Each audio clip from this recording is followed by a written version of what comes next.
کبھی ایسے لگا کہ دل بہت بوجھل ہے، کوئی دکھ ہے جو کسی سے بیان نہیں کیا جا سکتا، تو سنیے نبی پاک صلی اللہ علیہ وسلم نے خود یہ دعا سکھلائی۔ جو یہ دعا پڑھے گا اللہ تعالیٰ اس کے دکھوں کو، اس کی پریشانیوں کو، اس کے مصائب کو، اس کی الجھنوں کو، اس کی تمام تر تکلیفوں کو دور کر دیں گے، اور خالی دور ہی نہیں کریں گے، انہیں خوشی میں بدل دیں گے۔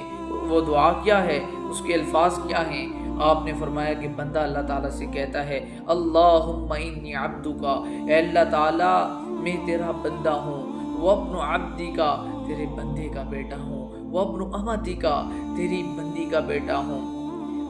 ناصیتی بیدکا میری پیشانی تیرے ہاتھ میں ہے، میرے سارے کے سارے معاملات تیرے ہاتھ میں ہیں، میرا اٹھنا، میرا بیٹھنا، میرا چلنا، میرا پھرنا، میرا جینا، میرا مرنا، میرا مال، یہ ساری کی ساری چیزیں اللہ تعالیٰ تیرے اختیار میں ہیں، تیرے کنٹرول کے اندر ہیں، تیرے قبضے کے اندر ہیں،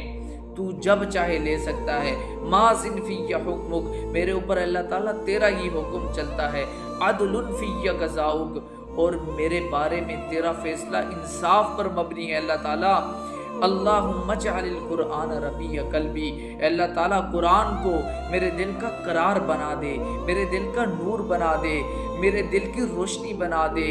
وجلاء حزنی میرے غموں کا مداوع کرنے والا بنا دے، میرے غموں کو دور کرنے والا بنا دے، وذھاب ہمی وحزنی، ہم کہتے ہیں ذہن کی بیماریوں کو، میرے غموں کو دور کرنے والا قرآن کو بنا دے، ان کو جلا بخشنے والا قرآن کو بنا دے۔